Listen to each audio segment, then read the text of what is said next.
starting to the bottom right of the map, we have the Protoss player for Team StarTale. Nice performance so far, but his life is on the line. He needs to win this. It is StarTale Avenge. StarTale Avenge, 1-1 in the group. And he's going up against the Terran player today. At the bottom left of the map, Whirlwind, we have in red the MVP player. MVP King. Commander Keen here, and those two actually have a little bit of history in Heart of the Swarm. Yeah. They played 3 maps already, and Keen was able to take 2 of these. Oh, sorry, actually it was Avenge who took 2 maps, but Avenge also lost the last map to Keen. So, pretty even score so far. Keen with a little bit of a lead here overall. But Avenge, we said it already, is a pretty good player against Terran. He has a 64% win ratio. But Just some of the games he's played against Terran are just phenomenal plays where you look at it and you go, wow, his build is really going to his plan. You can tell he's done this 100 times. But Keen, on the other hand, is also exceptionally good in this matchup. A 72% win ratio with 18 maps played. That's quite impressive. And of course, as mentioned before, 2 of the maps that he lost were against Avenge. So it's going to be really interesting to see if by now Keen figured out the style of the StarTale player. And it's one of those things where you actually head into a match and you can actually just look at the games that you played in the past and be like, okay, this is his style, this is how he plays, so you have information about what's going on. Yeah. Probe comes into the main base here. There's no wall. We'll be able to see the gas here and knows, okay, Reaper's coming my way. And if not, then I'll know about it because you'll be starting a factory right in my face. Sees the reactor. And that's also, you know, if you don't see a Reaper, you see the reactor, that's also good. It lets you know, okay, hey, he's getting out some early production, he's going to go for a fast expand. And the probe is actually waiting to even go in for a second pass. He wants to see if it's Reapers or Marines. And that's really smart. And, well, Keen went the wrong way. yeah, Keen went the wrong way, that's definitely true. But I'm really interested to see what exactly Avenge is showing us, because in the games that we mentioned in Season 1, where he kind of made his showing against Terran, what he did was just rely on his really strong late game. There were not a lot of really funny games that he played where he just went for shenanigans. There was very good late game knowledge that he showed us there, good decisions in the late game, and also exceptional storms. So this was kind of his bread and butter. And I feel that on a map like this, he's definitely going to show us the same thing. This is one of the maps that he played against Flash, and on this map in particular, he showed us a great match. So again, this is what I was talking about before with Avenge. He scouts up here. He saw there was a reactor, which means he knows, okay, that's going to take 1,000,002 years to build because that's how long it takes to build a reactor. He comes up in the main base, sees that nothing has been made yet, which means it's not Marines, but in fact Reapers, because he knows the build time, and he even hides his probe successfully again. This probe is an assassin. He's gonna do something crazy later on potentially. He scouts the command center. I mean, right now, basically, Avenge has map hacks. He even starts working at that SCV. The Reaper has to turn around. I mean, the Reaper has to turn around. It's 100 gas. You come into that Reaper turns around. Yeah, that is not a happy Reaper. The Reaper actually moving back now. We have a few Marines in the game Probe getting the main base again? No way. No way. Not this time. Not this time. Yeah, the Marine is making sure that that is not going to happen. But so far, a really good start for Avenge. That is really helping him quite a bit. But now the double Reaper action.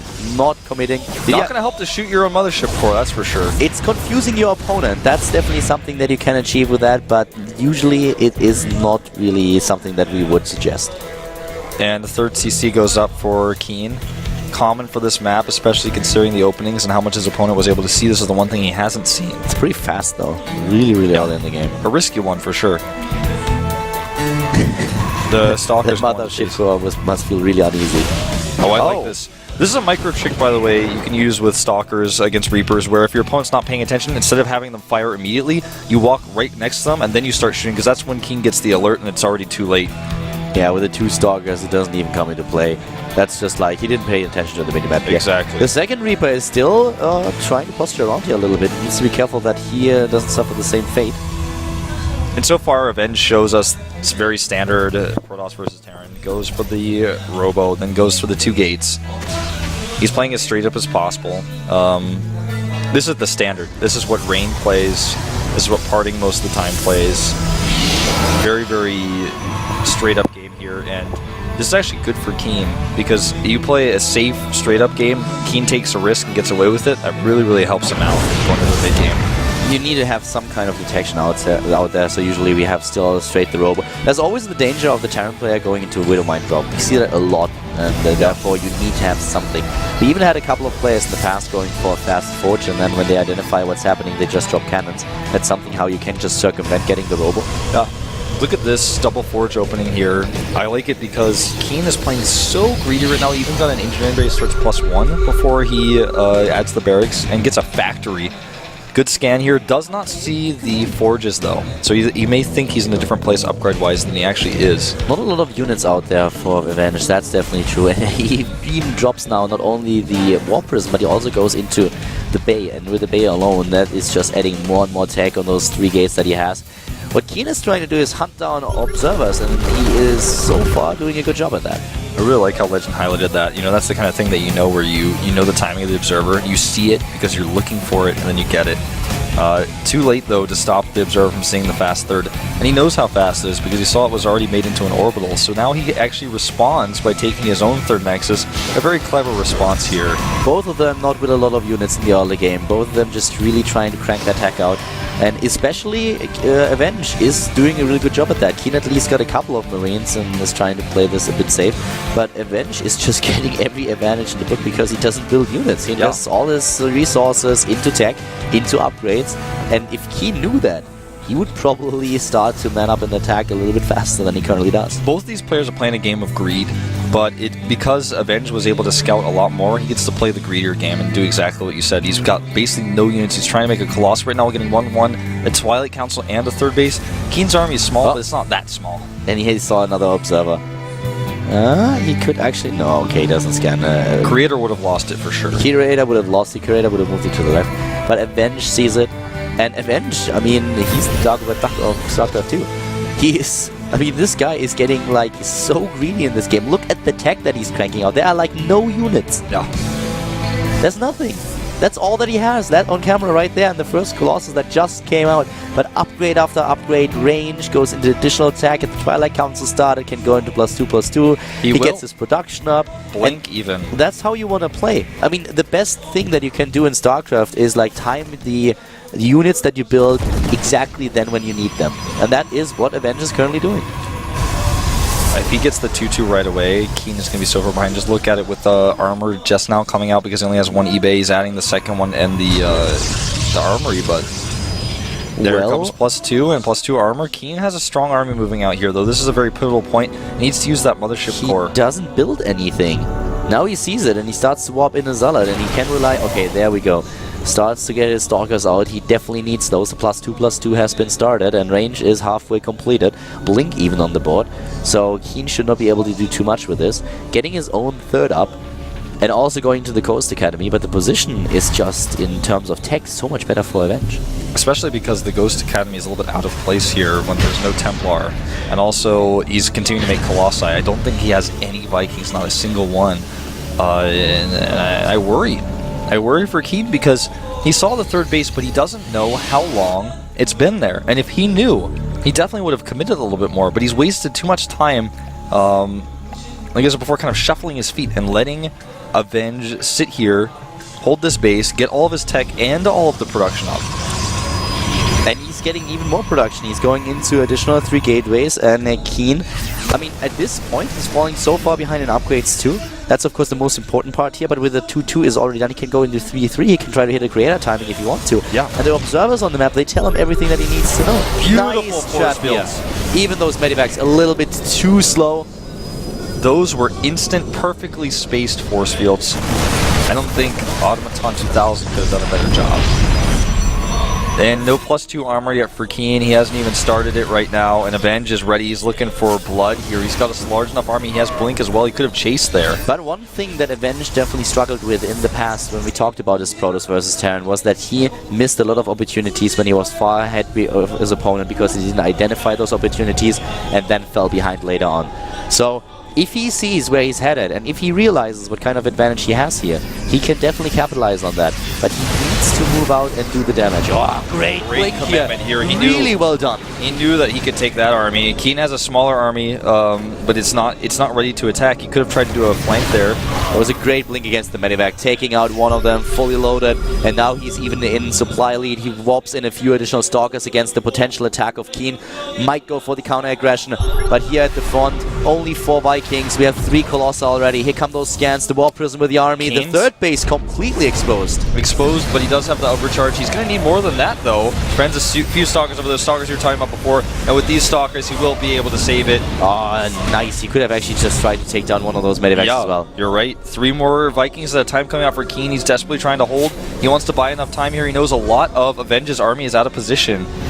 Does he think that there's no base at the top left? No, he knows, but he knows that if he tries to move up there... No, he doesn't. He didn't see it. He only saw the refinery. He could falsely assume that the base was moved. I suppose it's possible, yeah. He should know, though. He can't attack up there right now because Keen will flank him and he has too many Vikings. He needs to get the rest of his Stalkers there. He could easily have sent like 2 Stalkers up there and snipe a couple of SCVs. And he doesn't do that. Here we go, hallucinated Colossi. He moves in, and nice, taking the damage already. The hallucinated Colossi, something that we see a lot more often. Nice placement here at the front. Another couple of SCVs is coming off the mineral line. Here come the scan ahead. A lot of scans being dropped. Now he sees those SCVs at the top. The Zealot already doing damage against them. This is just so difficult for Keen to engage. That looks like there's way more Colossi than there actually is, and he's trying to figure out how to engage this. He lost all of his SCVs are on the left side, and it's only a matter of time. Keldor, the Avenge upgrades are much better. He comes through here. All he needs to do is make sure he takes out those Vikings. He moves up the ramp right now. The Vikings at the front completely exposed. Finally doing some damage against the Colossi though, but still a lot of hallucinations. 50 supply down for the Terran player. So many Stalkers left. 37, and this just has to be it. Even with the numbers of Marauders, it's just not enough. It's just not enough. He blinks back. He can warp in Zealots now if he wants to. That was one of the missing links in his composition. You know, he had way... Well, I don't want to say way too many Stalkers, because with the composition he chose, it was smart, but he had no Zealots on the ground, and that's why the Marauders were able to push this back. Keen having the right unit composition, but not enough, and it's just a matter of time. 44 Harvesters killed, 60 supply ahead, 3 bases against 3, but the third to the top left, not really minding anymore, and Avenge, he has everything in his hands. He drops immediately a double time warp. He's blinking forward, he's taking down the units of Avenge that are caught in the time warp, moves on towards the third at the left side of the map, and this command center is doomed if he actually engages. He just has so many resources, he has the better upgrades, and he's just making pure Stalkers. He has 42 Stalkers. Now, I don't care how many Marauders you have, that's a lot of Stalkers, and even the one Colossus coming to join the fight, more and more Stalkers here. He could blink forwards. He could. He has 52 Stalkers. He does. He blinks in, and there's not enough for Keen. The SCVs, they come, but this is not enough. We have even another Colossus in the mix, finally being targeted by those Vikings to the left, but that is not going to change a thing with these Stalker numbers that we have. Going for the assault mode, but 150 supply against 62. This is game. The army gone, the Medivacs too. GG! And Avenge, he takes it. Saves his chances here. Nicely done. Keen is currently on a 2-2 score. Well done by Avenge. That puts him into a 2-1 position, the same as Pick Baby and Ruin. And Keen not happy about that game. Avenge played just so greedy and he got away with it. These games that we have right now are actually really, really interesting because just the position in the group is crazy. Yeah, we have a very close group. Our next game should be Ruin versus Lenok, and that is irrelevant for Lenok, of course, but if Ruin wins it, Ruin is through. But if Lenok wins it, then Keen is still in a good position. Because if Ruin takes that game, then Keen is out. And then the last game between Pick Baby and Avenge is going to determine who moves on together with Ruin. Yep, and unfortunately for Lenok, this game is irrelevant for him, but he wants to prove that he can at least take one map today. It's all about the pride here. He could ruin Ruin's day. He really could. That's absolutely true. You know, he'd also ruin Keen's day. Or actually, no, that's the opposite, but... To be fair, though, if we have a position where Lenok wins the next game, then Ruin is not out yet. It still depends on the rest of the results. We could have tiebreakers here. But if Ruin takes this game, he's going to be the first player today who goes to the Premier League. Yeah. Making sure his fingernails are clean before he plays this game, as you can see there. Newkirk is the map. This is that 2-player map that Stargate play is really good on. I like this map a lot for this matchup because there's a lot of different bases you can take as a Zerg player. You don't feel as so pressured like we saw in Guangali earlier for Leenock to try to hide a base or to... You know, the bases are just so spread on this map, you can just defend so much easier. You know, it's actually a really interesting situation that we have here because I actually looked at the standings again. If Ruin wins this, he's in the Premier League. No question asked. And Pick Baby versus Avenge is going to determine the second player to advance today. But if Leenock wins this, then we have 3-way ties coming up. And very interesting ones at that, because the match between Pick Baby and Avenge would only determine who goes into the tiebreaker. Really close series today in this group, and we are moving into the match now. Leenock versus Ruin. He had the up and downs. Group C. The Protoss players